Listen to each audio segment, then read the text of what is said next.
Hello everyone, good morning to all of you and welcome to online study point. दोस्तों, आज है 23 जून और आज की इस वीडियो में हम 23 जून से रिलेटेड करंट अफेयर के सभी इंपॉर्टेंट क्वेश्चन को कवर करने वाले हैं। इसलिए वीडियो को लास्ट तक देखिएगा और यदि आप लोगों को इस वीडियो की पीडीएफ चाहिए तो आप हमारा टेलीग्राम चैनल भी ज्वाइन कर सकते हैं, जिसके लिंक डिस्क्रिप्शन बॉक्स में दी हुई है।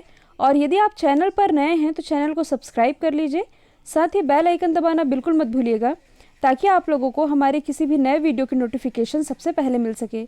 तो चलिए स्टार्ट करते हैं हमारा पहला क्वेश्चन। हाल ही में अमेरिकी सीनेट ने एनएसएफ के प्रमुख के रूप में किसे नियुक्त किया है?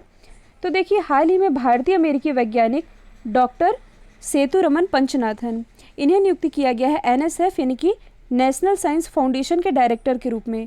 और ये किनका स्थान लेंगे? तो ये रिप्लेस करेंगे फ्रांस कार्डोवा को। फ्रांस कार्डोवा, जिनका 6 साल का कार्यकाल अभी मार्च 2020 में ही कंप्लीट हुआ है, और इन्हीं का स्थान लेने जा रहे हैं डॉक्टर सेतुरमन पंचनाथन। देखिए, जो डॉक्टर पंचनाथन है ये दूसरे भारतीय अमेरिकी वैज्ञानिक हैं जिन्हें इस पद के लिए नियुक्त किया गया है।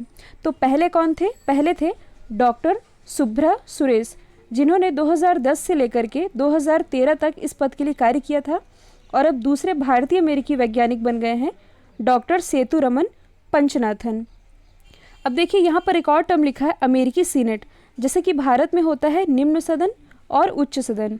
भारत की निम्न सदन का नाम है लोकसभा और उच्च सदन का नाम है राज्यसभा। वैसे ही अमेरिका में जो निम्न सदन है इसका नाम है हाउस ऑफ रिप्रेजेंटेटिव, जबकि उच्च सदन का नाम है सीनेट। और अमेरिकी सीनेट ने ही एनएसएफ के प्रमुख के रूप में नियुक्त किया है डॉक्टर सेतुरमन पंचनाथन को। यदि हम बाकी के दो ऑप्शन को डिस्कस करें तो हाल ही में देखिए, जो भारतीय मूल की सीमा वर्मा है, इन्हें white house corona task force में शामिल किया गया है। यदि हम बात करें डॉक्टर हर्षवर्धन की, तो हाल ही में WHO यानी कि वर्ल्ड हेल्थ ऑर्गेनाइजेशन की कार्यकारी समिति का अध्यक्ष चुना गया है इन्हें। डॉक्टर हर्षवर्धन, जो कि प्रेजेंट टाइम में हमारे केंद्रीय स्वास्थ्य मंत्री हैं, और इनकी कॉन्स्टिट्यूंसी क्या है? तो ये है चांदनी चौक, दिल्ली। तो ये भी आप याद रखेंगे। नेक्स्ट है, हाल ही में पद्मश्री से सम्मानित सामाजिक कार्यकर्ता का निधन हो गया है। इनका नाम क्या था? तो देखिए, इनका नाम था विद्याबेन शाह। यदि हम बात करें विद्याबेन शाह की, तो इन्होंने बाल कल्याण के क्षेत्र में बहुत काम किया है और इन्होंने वर्ष 1940 में राजकोट में पहला बाल भवन भी स्थापित किया था। साथ ही वर्ष 1970 में दिल्ली नगर पालिका परिषद की प्रमुख बनने वाली ये पहली गैर सरकारी अधिकारी भी थी। और इन्हें वैसे इनके कार्य के लिए कई राष्ट्रीय पुरस्कार से सम्मानित किया गया, जिसमें कि 1992 में इन्हें सम्मानित किया गया था पद्मश्री से। पद्मश्री, जो कि भारत का चौथा हाईएस्ट सिविलियन ऑनर है। यदि हम बाकी ऑप्शन को डिस्कस करें तो हाल ही में राजेंद्र गोयल का भी निधन हुआ है। और ये कौन थे? तो ये भारत के पूर्व स्पिनर थे। यदि हम बात करें BPR विट्ठल की, तो ये कौन थे? तो ये भारत के प्रमुख अर्थशास्त्री थे और 10वें वित्त आयोग के सदस्य भी थे। साथ ही 1950 बैच के IAS ऑफिसर भी थे और इनका भी हाल ही में निधन हो चुका है। 2 दिन पहले मैंने आप लोगों को बताया था KR सच्चिदानंद के बारे में। और ये कौन थे? तो ये एक प्रसिद्ध मलयालम फिल्म डायरेक्टर थे। नेक्स्ट है, प्रधानमंत्री भारतीय जन औषधि परियोजना का क्रियान्वयन किस केंद्रीय मंत्रालय के द्वारा किया जा रहा है? तो ये किया जा रहा है रसायन और उर्वरक मंत्रालय के द्वारा। देखिए, जो प्रधानमंत्री भारतीय जन औषधि परियोजना है, इस परियोजना के माध्यम से जो जन औषधि केंद्र होंगे उसके स्पेशल आउटलेट के माध्यम से जो भी हाई क्वालिटी की यानी कि उच्च गुणवत्ता की जो भी मेडिसिन होगी उसे भी कम रेट में प्रोवाइड कराया जाएगा। और इसी का क्रियान्वयन जो है ये कर रहा है रसायन और उर्वरक मंत्रालय यानी कि केमिकल और फर्टिलाइज़र मिनिस्ट्री। यदि हम बात करें कि प्रेजेंट टाइम में हमारे रसायन और उर्वरक मंत्री ये हैं कौन? तो ये हैं DV सदानंद गौड़ा। तो इनका नाम भी आप याद रखेंगे। नेक्स्ट है, हाल ही में किस देश ने विदेशी पर्यटकों के आने पर लगे प्रतिबंध को हटा दिया है? तो ये बैन हटाया गया है स्पेन के द्वारा। तो देखिए, अब यहाँ पर यूरोपीय यूनियन और ब्रिटेन के टूरिस्ट को आने की मंजूरी दे दी जाएगी, लेकिन स्पेन आने के बाद एयरपोर्ट पर ही पैसेंजर की फुल चेकिंग की जाएगी। और इसी के साथ ये अलाउ किया गया है स्पेन के द्वारा। तो मैप में देख सकते हैं स्पेन की लोकेशन, ये स्थित है यूरोप महाद्वीप में। स्पेन की यदि हम बात करें तो कैपिटल है मैड्रिड, और इसी मैड्रिड में कुछ समय पहले ही COP25 यानी कि कॉन्फ्रेंस ऑफ पार्टीज़ 25 का आयोजन किया गया था। पहले आयोजित की जाने वाली थी चिली में, लेकिन कुछ इशूज़ के कारण ये आयोजित की गई थी मैड्रिड में, लेकिन इसकी अध्यक्षता की गई थी चिली गवर्नमेंट के ही द्वारा। ये तो ही कैपिटल। करेंसी क्या है? तो ये है यूरो। और यहाँ के प्राइम मिनिस्टर कौन है, तो ये हैं पेड्रो संचेज। स्पेन से रिलेटेड एक और फैक्ट आप याद रखेंगे, जो डेविस कप है जो कि पुरुषों के टेनिस से रिलेटेड है, ये जीता था स्पेन ने ही, जबकि जो फेड कप है जो कि महिलाओं के टेनिस से रिलेटेड है, ये जीता था फ्रांस ने। तो ये आप याद रखेंगे। और यदि आप मैप को थोड़ा जूम करके देखेंगे तो अभी मैंने बताया है ये है यूरोप महाद्वीप और इसके जस्ट नीचे में है अफ्रीका महाद्वीप, ये है स्पेन की लोकेशन। तो यूरोप और अफ्रीका को जोड़ने वाली जल संधि ये स्पेन के नीचे आप देख सकते हैं, जिसे कि मैंने हाईलाइट किया है, ये है जिब्राल्टर जल संधि जो कि यूरोप और अफ्रीका महाद्वीप को जोड़ती है। नेक्स्ट है, हाल ही में रूस में आयोजित होने वाले 75वीं ऐतिहासिक विक्ट्री परेड में भारत की तरफ से कौन पार्टिसिपेट करेंगे, तो ये पार्टिसिपेट करेंगे राजनाथ सिंह जी। राजनाथ सिंह जी जो कि प्रेजेंट टाइम में हमारे रक्षा मंत्री हैं, इनकी कॉन्स्टिट्यूंसी क्या है, तो ये है लखनऊ उत्तर प्रदेश। लखनऊ जो कि गोमती नदी के किनारे बसा हुआ है। और राजनाथ सिंह जी से रिलेटेड एक और फैक्ट आप याद रख सकते हैं कि तेजस विमान उड़ाने वाले, यानी कि तेजस विमान में यात्रा करने वाले ये भारत के पहले रक्षा मंत्री बने हैं और यही पार्टिसिपेट करेंगे भारत की तरफ से 75वीं ऐतिहासिक विक्ट्री परेड में, जो कि आयोजित की जाएगी रूस में। और रूस में भी कहाँ, यहाँ की कैपिटल मॉस्को में। तो आप मैप में देख सकते हैं रशिया की लोकेशन। रशिया की यदि हम बात करें तो कैपिटल है मॉस्को, करेंसी है रूबल, यहाँ की संसद का नाम है ड्यूमा। प्राइम मिनिस्टर अभी हाल ही में बनाए गए हैं मिखाइल मिशस्टिन, जबकि प्रेसिडेंट है व्लादिमीर पुतिन। ये तो है यूरोप वाला पार्ट, ये है अपना एशिया महाद्वीप। तो यूरोप और एशिया को अलग करने वाला जो पर्वत है ये है यूराल पर्वत और कैस्पियन सागर, जिससे कि ये दोनों ही सेपरेट होते हैं।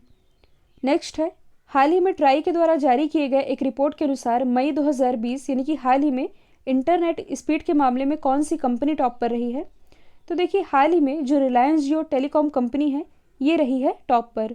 जो रिलायंस जियो है इसने 4G सेगमेंट में यूज़र्स को 14.1 Mbps की एवरेज डाउनलोडिंग स्पीड दी है और इसी के साथ ये बना हुआ है टॉप पर। अच्छा, जो ट्राई है इसने इस स्पीड को चेक करने के लिए किस ऐप का इस्तेमाल किया है, तो इस ऐप का नाम है माई स्पीड ऐप। ये जो डेटा है ये जारी किया है ट्राई ने, तो इसके बारे में जान लेते हैं। ट्राई की यदि हम बात करें तो इसकी फुल फॉर्म बनती है telecom regulatory authority of India, या इसे आप हिंदी में कह सकते हैं भारतीय दूरसंचार विनियामक प्राधिकरण। इसकी स्थापना हुई थी 20 फरवरी 1997 में। हेडक्वार्टर स्थित है नई दिल्ली में और इसके चेयरमैन कौन हैं, तो ये पिछले ही साल बनाए गए हैं राम सेवक शर्मा, तो इनका नाम भी आप याद रखेंगे। नेक्स्ट है, हाल ही में BMW इंडिया के नए अध्यक्ष कौन बने हैं, तो ये भी हाल ही में बन गए हैं विक्रम पावा। यदि हम बात करें BMW की तो कई बार एग्जाम में पूछा जाता है कि ये किस देश की कंपनी है, तो देखिए जो BMW है ये है जर्मन मल्टीनेशनल कंपनी। इसकी स्थापना हुई थी 7 मार्च 1916 में। हेडक्वार्टर स्थित है म्यूनिख जर्मनी में और BMW इंडिया के नए हेड बन गए हैं विक्रम पावा। और देखिए यदि हम बात करें ऑडी की, ऑडी जो कि एक जर्मन ऑटोमोबाइल मैन्युफैक्चरर कंपनी है, तो ऑडी इंडिया के हेड कुछ समय पहले ही बनाए गए हैं बलबीर सिंह ढिल्लन। कल मैंने आप लोगों को बताया था उर्जित आर पटेल के बारे में, जो कि RBI के 24वें क्रम के गवर्नर हैं। और जो उर्जित पटेल है इन्हें अभी हाल ही में NIPFP का चेयरमैन नियुक्त किया गया है, यानी कि national institute of public finance and policy, इसके चेयरमैन नियुक्त किए गए हैं उर्जित पटेल। जो NIPFP है ये एक इकोनॉमिक थिंक टैंक है जिसका हेडक्वार्टर स्थित है नई दिल्ली में। यदि हम बात करें वोल्कन वोजकिर की, तो इन्हें अभी हाल ही में UNGA यानी कि यूनाइटेड नेशन जनरल असेंबली, या इसे आप कह सकते हैं संयुक्त राष्ट्र महासभा, तो संयुक्त राष्ट्र महासभा के 75वें अध्यक्ष के रूप में नियुक्त किया गया है वोल्कन वोजकिर को, जो कि बिलोंग करते हैं तुर्की से।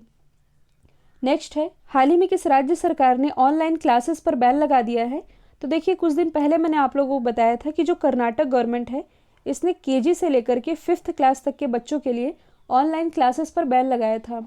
और क्यों लगाया था, क्योंकि लॉकडाउन के दौरान जो ऑनलाइन क्लासेस चल रही थी, इस ऑनलाइन क्लासेस के थ्रू जो स्कूल है ये ऑनलाइन क्लासेस के बहाने कुछ ज़्यादा ही पैसे वसूल कर रहे थे, और इसलिए KG से 5th क्लास तक के बच्चों के लिए ऑनलाइन क्लास पर बैन लगाया था कर्नाटक गवर्नमेंट ने। और अभी हाल ही में जो मध्य प्रदेश गवर्नमेंट है इसने पूरी तरह से ऑनलाइन क्लासेस पर बैन लगा दिया है। अब यदि हम बात करें मध्य प्रदेश की, तो आप मैप में देख सकते हैं इसकी लोकेशन, ये किन किन राज्यों के साथ बॉर्डर शेयर कर रहा है।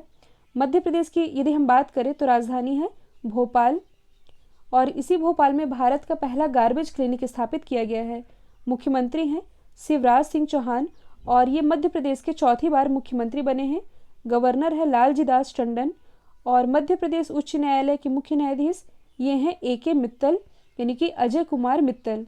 देखिए, जो मध्य प्रदेश है इसे सोया स्टेट के नाम से भी जाना जाता है, क्योंकि सर्वाधिक सोयाबीन का उत्पादन ये मध्य प्रदेश में ही होता है।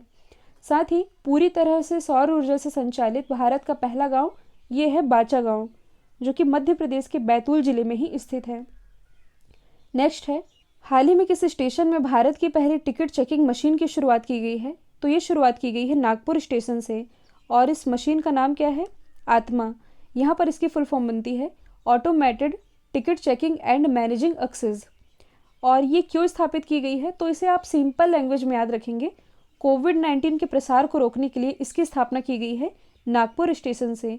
यदि आप लोगों को याद होगा तो कुछ दिन पहले मैंने आप लोगों को बताया था कि जो इंडियन रेलवे है इसके द्वारा ऑटोमेटिक टिकट वेंडिंग मशीन की भी शुरुआत की गई थी। और क्यों की गई थी, ताकि रेलवे स्टेशनों में टिकट के लिए जो भीड़ लगी रहती है वो ना रहे, इसके लिए लॉन्च किया गया था ऑटोमेटिक टिकट वेंडिंग मशीन। और कोविड-19 का प्रसार रोका जा सके, इसके लिए लॉन्च किया गया है automated ticket checking and managing access Nagpur station से। अब यदि हम बात करें नागपुर की, तो ये स्थित है महाराष्ट्र में।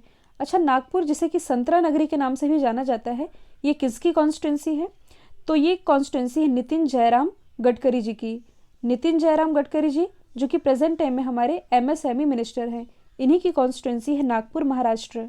यदि हम बाकी ऑप्शन को डिस्कस करें तो कुछ दिन पहले मैंने आप लोगों को बताया था कर्नाटक के हुबली स्टेशन के बारे में, और कर्नाटक के हुबली स्टेशन में विश्व का सबसे लंबा प्लेटफॉर्म बनाया जाएगा, जिसकी लंबाई कितनी होगी, 1400 मीटर।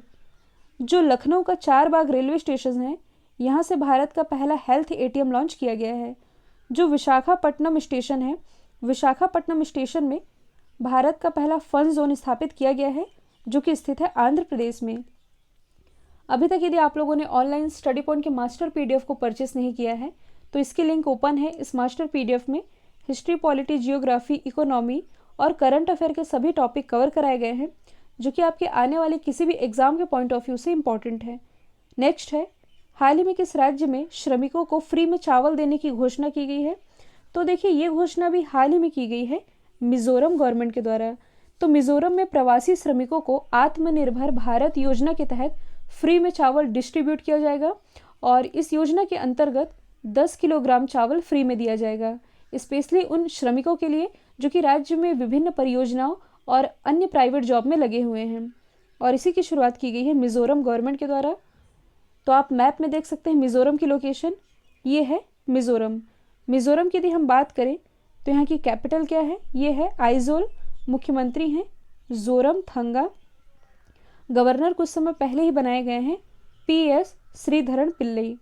एक प्रमुख नेशनल पार्क है जो कि एग्जाम का पार्ट बनता है, मुरले नेशनल पार्क, जो कि स्थित है मिजोरम में ही। और कुछ समय पहले ही यहाँ चाप चारकुट फेस्टिवल का भी आयोजन किया गया था, तो ये भी आप याद रखेंगे। कल मैंने आप लोगों से पूछा था केरल में, यानी कि केरल की पहली महिला DGP ये बनी है R श्रीरेखा। अब आप लोगों के लिए आज का सवाल है, हाल ही में किस देश ने रविंद्रनाथ टैगोर जी की 159वीं वर्षगांठ के उपलक्ष्य में तेल अवीव की सड़क का नाम बदल करके टैगोर स्ट्रीट किया है। तो इसका आंसर कमेंट बॉक्स में दीजिएगा। ये क्वेश्चन मैंने थोड़े पुराने रखे हैं ताकि आप लोगों का रिवीजन हो सके, और आज की इस वीडियो को एटलीस्ट एक स्टडी रिलेटेड रूप में शेयर करना बिल्कुल मत भूलिएगा। तो आज के लिए इतना ही। Thank you so much.